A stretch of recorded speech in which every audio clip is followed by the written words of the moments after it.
तो लीजिए छात्रों, यहाँ पे कक्षा 8वीं के इंग्लिश के पेपर में गर्दा उड़ाने के बाद आपका आ चुका है कक्षा आपका 8वीं विषय विज्ञान का। यहाँ पे आपके 19 दिसंबर के क्वेश्चन पेपर का आपका देखिए फुल सॉल्यूशन इस वीडियो पर देने वाला हूँ।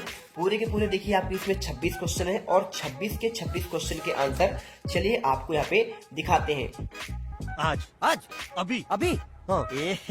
रहा नहीं जाता, तड़प ही ऐसी है ना। नहीं, तो सबसे पहले देखिए आपका जो पहला क्वेश्चन दिया गया है, ईस्ट का उपयोग निम्न में आपके उत्पादन में होता है। चीनी, अल्कोहल, हाइड्रोक्लोरिक अम्ल या फिर देखिए आपका ऑक्सीजन। तो देखिए अगर मैं आंसर की बात करूं तो आपको ईस्ट का उपयोग निम्न के उत्पादन में होता है, आपका अल्कोहल हो जाएगा।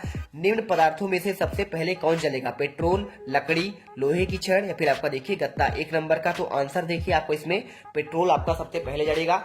इसके बाद देखिए आपका जो इसमें क्वेश्चन दिया है तीसरा, मैग्नीशियम का रिबन वायु में जलने पर उत्पन्न करता है मैग्नीशियम ऑक्साइड, जल और प्रकाश, मैग्नीशियम ऑक्साइड और उष्मा, मैग्नीशियम ऑक्साइड उष्मा और प्रकाश या फिर देखिए मैग्नीशियम ऑक्साइड जल और आपका उष्मा। ठीक है, तो आपको देखिए आपको आंसर जो है यहाँ पे इसका आपको जो आंसर करना है यहाँ पे मैग्नीशियम ऑक्साइड और आपका उष्मा हो जाएगा। अगला देखिए इसमें क्वेश्चन दिया है चौथा नंबर, पौधों में जंतुओं में वह स्पीसीज जो किसी विशेष क्षेत्र में विशिष्ट रूप से पाई जाती है कहलाती है विशेष क्षेत्रीय स्पीसीज, संकटापन स्पीसीज, विशेष क्षेत्रीय स्पीसीज, संकटापन स्पीसीज या फिर देखिए इनमें से कोई नहीं। तो आपको आंसर देखिए ए नंबर विशेष क्षेत्रीय आपका स्पीसीज हो जाएगा। पांचवा देखिए लैंगिक प्रजनन में भाग लेते हैं दो नर जंतु, एक नर व एक मादा जंतु, दो मादा जंतु या फिर देखिए इनमें से कोई नहीं। तो अगर मैं इसके आंसर की बात करूं तो आपका देखिए यहाँ पे एक नर और आपका एक मादा उत्तर सही हो जाएगा। चलिए थोड़ा सा जूम कर लेते हैं आपके पेपर को जिसे आपको क्लियर दिखे। यहाँ पर देखिए आपको छठा नंबर 6 से आपके 10 तक क्वेश्चन एक नंबर के आपके इसमें आपके रिक्त स्थान दिए गए हैं। ठीक है,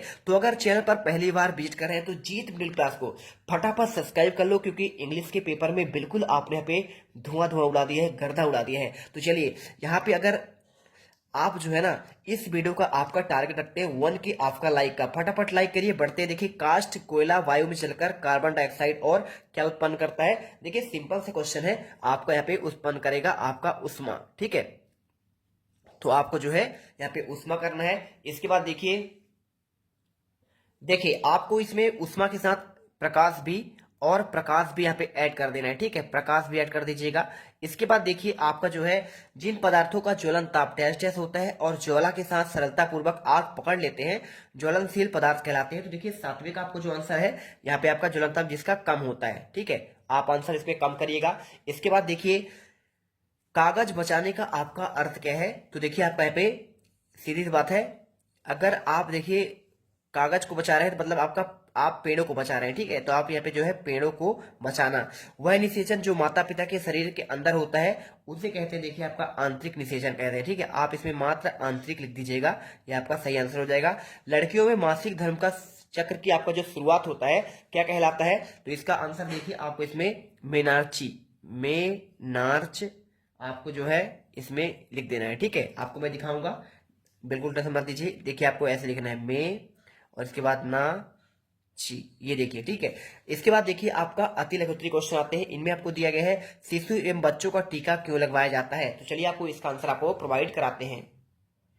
देखिए आपको आंसर क्या करना है, 11वें नंबर में आपको यहाँ पे लिखना पड़ेगा। देखिए आपको इसमें आंसर जो है ये आपके देखिए वस्तुनिष्ठ के आंसर आपको यहाँ पे मिल जाएंगे और आपके स्थान के आंसर आपके इधर आपके दिए गए हैं। अब इसके बाद क्वेश्चन 11 का आंसर देखिए, बच्चों के शरीर में रोग के प्रतिरक्षण हेतु टीके लगाए जाते हैं जिससे बच्चों के शरीर की रोग से लड़ने की आपकी शक्ति यहाँ पे आपकी बढ़ती है। इसके बाद देखिए क्वेश्चन 12, आपने बहुत अधिक व्यावसायिक महत्व के कारण आपको हम किसे काला सोना कहते हैं? तो देखिए आपको सिंपल है, यहाँ पे 12वें का आंसर कर दीजिएगा, पेट्रोलियम को काला सोना कहा जाता है। इसके बाद क्वेश्चन चलते हैं आपका यहाँ पे 13वां देखते हैं। तो 13वां क्वेश्चन आपको देखिए क्या दिया गया है इसमें, आपको इसमें क्वेश्चन 13वां में आपको यहाँ पे देखना पड़ेगा, आपको आंसर देख लीजिए। यहाँ पे आपको आंसर लिखना है कोक, कोलतार, कोल गैस। ठीक है, आपको यहाँ पे जो है इससे आपको देखिए कोयले के 3 आपके उपयोगी उत्पाद बताने हैं। ये हो गया। इसके बाद देखिए किन्हीं 2 राष्ट्रीय उद्यानों के नाम आपको लिखना है। तो राष्ट्रीय उद्यान का नाम देखिए आपका यहाँ पे जो है राष्ट्रीय उद्यान के नाम आपका बांधवगढ़ राष्ट्रीय उद्यान और आपका एक कान्हा राष्ट्रीय उद्यान, आप इनके नाम लिख दीजिएगा। इसके बाद देखिए मरुस्थलीकरण आपका कब होता है? ये क्वेश्चन आपसे पूछा गया है। तो इसका देखिए आंसर आपका बहुत सिंपल है, आपको इसमें लिखना है जब उपजाऊ जमीन रेगिस्तान या फिर देखिए अर्ध शुष्क क्षेत्रों में आपका बदल जाता है तो आपका यहाँ पे देखिए क्या हो जाता है, वो आपका मरुस्थल कहलाया जाता है। तो आप इसमें मरुस्थल बन जाता है। ठीक है, आपको ये लिखना है, बन जाते हैं। आप ये आंसर कर दीजिएगा। इसके बाद देखिए आपका जो क्वेश्चन नेक्स्ट आपको पूछा गया है, मनुष्य में गुणसूत्रों की संख्या कितनी होती है। तो देखिए आपको जो आंसर इसमें लिखना है, 16 का 23 जोड़े होते हैं, अर्थात आपके 46 गुणसूत्र होते हैं। देखिए जोड़े मतलब एक जोड़े में 2 होते हैं, तो 23 जोड़े में आपको यहाँ पे 46 गुणसूत्र आपके हो जाएंगे। इसके बाद देखिए आपके लघुत्तरी क्वेश्चन आते हैं। 17 से आपके देखिए यहाँ पे कितना आपका दिया गया है, यहाँ पे देखिए। चलिए तो देखते हैं आपका क्वेश्चन 17वें का आंसर। तो 17वें का आंसर आपको कैसे लिखना है, आपको आंसर जो है यहाँ पे आपको मिल जाएगा। ठीक है, सिंपल तरीके से आपको आंसर यहाँ पे करना है। देखिए अगर कोई किसान अपनी फसल भंडारण से पहले सुखाना भूल जाता है तो उसे कई तरह की समस्याओं का सामना करना पड़ता है। फसल में नमी रहने से सड़न, फफूंद, दाग धब्बे हो सकते हैं।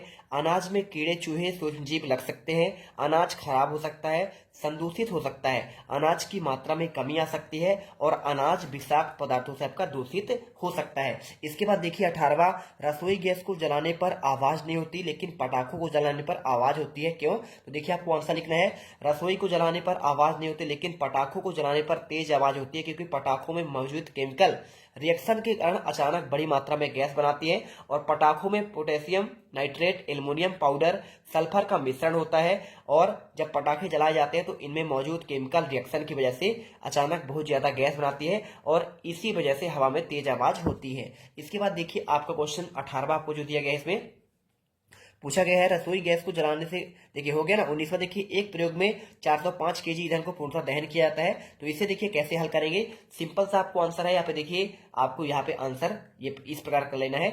अब इसके बाद देखिए पूरा आप करेंगे तो आपका 40,000 किलो जूल आपका इसमें उष्मीयमान निकल कर आ जाएगा। ठीक है, ठीक है, आपको यहाँ पे जो आंसर करना है। इसके बाद देखिए आपका जो है नेक्स्ट क्वेश्चन 20वां, मुर्गी और मेढक दोनों ही अंडे देते हैं लेकिन दोनों में निषेचन की क्रिया अलग अलग प्रकार से होती है, क्यों। देखिए तो आपको उत्तर में लिखना है, मुर्गी के अंडे का निषेचन शरीर के अंदर होता है जबकि मेढक के अंडे का निषेचन पानी पर होता है। यानी मेढक बाहरी बाहरी होता है और मुर्गी अंडे का खोल सख्त होता है, जबकि मेढक के अंडे खोल सख्त नहीं होता बल्कि वह मुलायम जेली जैसे पदार्थ से सुरक्षित रहता है। तो आपको उत्तर यहाँ पे लिखना है। इसके बाद देखिए आपका 21वां, निम्न में से जरायु जंतु और आपका अंड प्रजक जंतु बताइए। देखिए बहुत सिंपल है, जरायुज मतलब होता है जो आपका बच्चे जन्म देती हैं, ठीक है, छोटे बच्चों को जन्म देती हैं, और अंड प्रजक मतलब जो अंडे देते हैं। अब आपका इसका आंसर भी बहुत सिंपल है, चलिए आपको हम दिखाई देते हैं आंसर, ठीक है, क्योंकि आपका मेरा यहाँ पे पूरा लिखा लिखा आंसर है। तो देखिए आपको 21 का आंसर आपको यहाँ पे लिख देना है। देखिए जरायुज में आपका मानव, बिल्ली, हाथी, घोड़ा, कुत्ता, ये देखिए आपको सभी बच्चे जन्म देते हैं, देते कि नहीं देते हैं,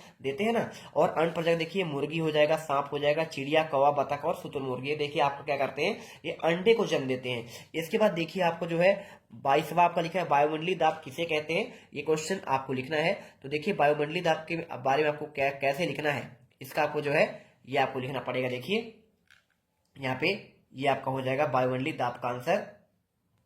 ये देखिए तो आपको लिखना है, पृथ्वी के चारों ओर मौजूद हवा के अणुओं को संयुक्त भार से किसी सतह पर लगाए जाने वाले बल को वायुमंडलीय दाब कहते हैं। इसके बाद देखिए आपका क्वेश्चन 23वां आता है। इसमें आपका पूछा गया है, यहाँ पे क्या पूछा गया है, देखिए इसमें गेहूं की फसल उगाने के इन प्रक्रियाओं को सही क्रम में लिखना है। कटाई, गेहूं का भंडारण, सिंचाई, खरपतवार से सुरक्षा, खाद और उर्वरक देना, बुआई, मिट्टी तैयार करना। और देखिए आपको इसे कैसे करना है आपको मैं अच्छे से बताता हूँ। देखो सबसे पहले आपको लिखना है मिट्टी तैयार करना, इसके बाद आपको लिखना है बुआई, फिर आपको खाद एवं उर्वरक देना, फिर आपको लिखना है खरपतवार से सुरक्षा करना है, और इसके बाद आपको यहाँ पे सिंचाई और फिर कटाई और गेहूं का भंडारण। ठीक है, तो चलिए यहाँ पे फटाफट वीडियो को लाइक करिए क्योंकि आपके लिए इतना मेहनत करते हैं। और यहाँ पे देखिए आपका जो है इसके बाद आपको 24वां क्वेश्चन देखते हैं। देखिए निम्नलिखित में हितैषी और हानिकारक सूक्ष्मजीवों में आपका वर्गीकृत करना है। देखिए बहुत सिंपल है, हितैषी मतलब पता है क्या होता है,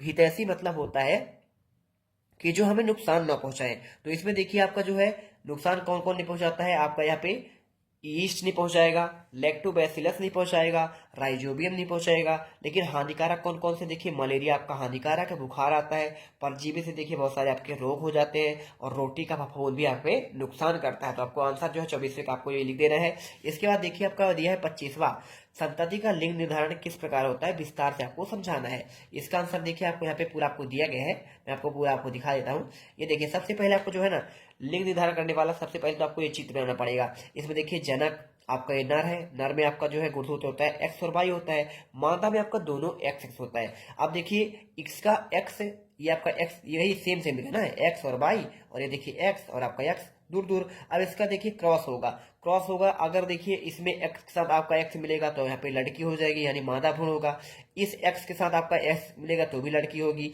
अगर ये वाई आपका इससे मिलता है एक साथ तो आपका लड़का होगा, और आपका अगर इससे मिलता है तो भी आपका लड़का होगा। अब मानव में देखिए लिंग निर्धारण का चित्र हो गया, और इसके बाद आपको लिखना है पुरुषों में एक्स वाई के, देखिए इसमें यहाँ पे लिंग गुणसूत्र होता है, जबकि महिलाओं में एक्सेस लिंग गुणसूत्र होते हैं।